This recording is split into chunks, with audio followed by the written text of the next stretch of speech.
Buenas tardes, mi nombre es Reinaldo Sanson, de la clase de Psicopatología 2, sección 433, con la licenciada Corina Matamoros, ¿verdad?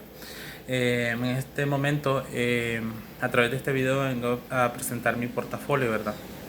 Como primera parte, como segunda parte de esto, después de la presentación, venimos con las actividades que realicé de aprendizaje y qué fue lo que aprendí, cómo ayudaron a mi conocimiento sobre la psicopatología. Primero está la actividad 4.2 de la neurona a la práctica, ¿verdad? En este caso aprendí mucho en mi formación profesional como estudiante porque eh, nunca había hecho un póster. Entonces sí fue interesante de cómo hacerlo, qué lleva el póster, cómo va primero, si, la introducción, cómo se ponen los resultados, o lo que queremos presentar, cómo ponemos la información y todo y cómo lo presentamos, ¿verdad? Fue una experiencia bastante enriquecedora en ese sentido y cómo ayudó esto a mi formación a mis conocimientos sobre psicopatología, ¿verdad? Muy importante porque en ese momento estábamos tratando el trastorno de estrés postraumático, ¿verdad? Entonces, vimos cómo un evento traumático puede generar muchos problemas, generar muchas cosas en la mente de una persona después de pasar por ello. Entonces, puede ser que la persona sienta pesadillas, tenga recuerdos, no quiera salir, si antes salía con sus amigos o amigas ya no quiere salir. Todo esto nos ayuda a entender, me ha ayudado a comprender más la psicopatología. La psicopatología estudia los trastornos mentales y la conducta desadaptativa, ¿verdad? Entonces, en ese punto me ayuda a entender cómo, en este caso, los trastornos mentales pueden influir en esa conducta desadaptativa y cómo eso puede producir en la persona cambios muy importantes y muy severos, ¿verdad? En la actividad 4.1, en las exposiciones que hicimos sobre a nuestro grupo del trastorno obsesivo compulsivo, ¿verdad? Lo que yo aprendí ahí fue que es muy interesante cómo una simple compulsión, una simple obsesión se puede transformar en algo muy grande, ¿verdad?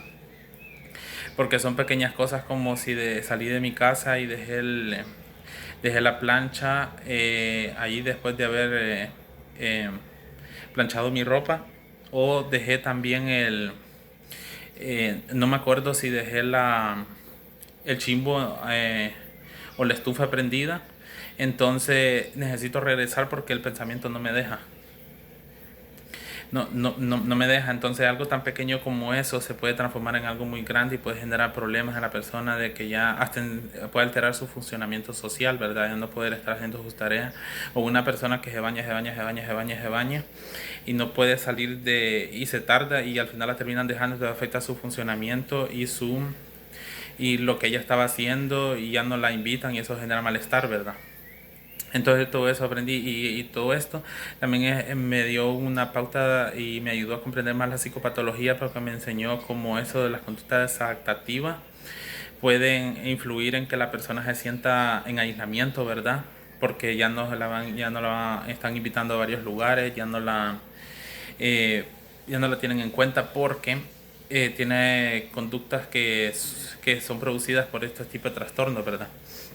Y en la actividad 9.2, que es un Neurovoce 2026, una mirada neurodivergente, ¿verdad? Que fue una charla que nos dieron en el campus sobre el autismo, ¿verdad? Fue muy interesante, muy enriquecedora, ya que nos dieron muchas charlas desde el principio hasta la tarde, porque duró todo el día. Entonces, no, lo importante, por ejemplo, en mi caso, fue, por ejemplo, como el abogado José Giovanni nos enseñó cómo había superado todos sus desafíos y adversidades que había teniendo aún con esa situación que él pasaba.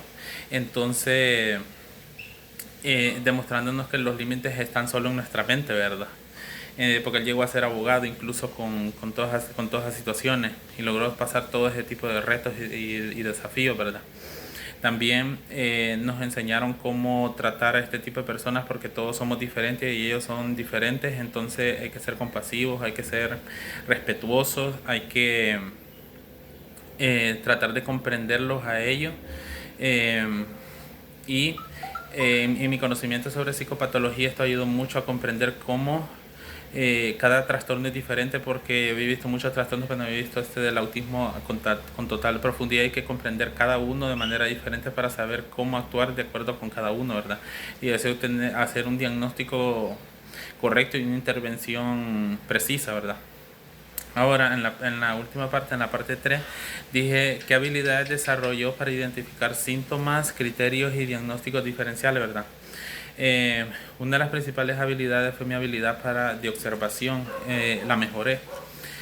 Fortalecí mi capacidad de observación en el sentido de que, como nos mencionó la licenciada Corina, siempre es importante que desde que uno llegue como profesional de la psicología siempre esté observando cada conducta del paciente para ir viendo ahí, ir anotando, para ir tomándonos una idea de cómo, por dónde va él y cómo está él, ¿verdad? También desarrollé la habilidad para analizar síntomas que se presentan en la persona, ¿verdad? Como ir viendo cada de lo que él nos va diciendo y de otras cosas que vayamos sacando por las preguntas en la entrevista clínica. También aprendí a identificar las características principales que diferencian un trastorno de otro, como veníamos mencionando, ¿verdad? Todos los trastornos son diferentes y siempre es importante no confundirlos, por eso siempre vemos el diagnóstico diferencial, de ver a qué se podría parecer, pero no lo es. Y siempre ir viendo qué se diferencia este trastorno del otro para no confundirlo, ¿verdad? Ahora, ¿cómo influyen los factores familiares, sociales y médicos, ¿verdad? Como siempre hemos visto, el contexto familiar es muy importante, porque si un papá es violento o un papá actúa de cierta manera, es más probabilidad de que el joven, al ver eso, se vea influido por eso a actuar de cierta manera, ¿verdad? Igual los familiares, el aspecto social es muy importante en el colegio, en el deporte, si juega, y los amigos que tiene, cómo influyen eso, ayudan a fortalecer ya emociones que ya el muchacho tiene, ¿verdad? Y también el aspecto médico, porque hay enfermedades que son por la parte médica, no es tanto por la parte eh, del trastorno, ¿verdad? Porque hay que investigar, porque tal vez a veces puede ser el que tiene una enfermedad y por esas enfermedades que tiene el trastorno, ¿verdad? Así que sí influye. Ahora, ¿cómo ayudan los contenidos de la psicología a mi formación profesional como psicólogo, ¿verdad?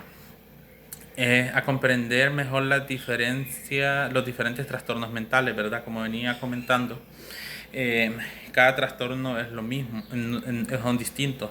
Entonces es importante ir, para poder hacer un diagnóstico preciso, y la importancia, como nos mencionaban en la charla que nos dieron del autismo, de hacer un diagnóstico temprano, no hacer un diagnóstico tardío o hacer el sobrediagnóstico, ¿verdad? Sino hacer un diagnóstico temprano y preciso para poder hacer una intervención mejor y poder tratar a la persona, eh, mejorar mis habilidades para analizar casos clínicos el, el, mediante las veces que analizo casos clínicos, ¿verdad?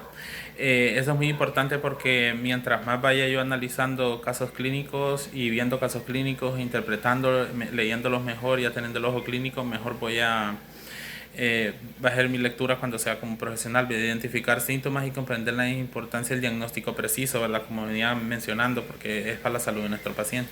¿Qué aspectos necesitas seguir fortaleciendo? Mi razonamiento clínico, mi habilidad de integrar información, de evaluación, ¿verdad?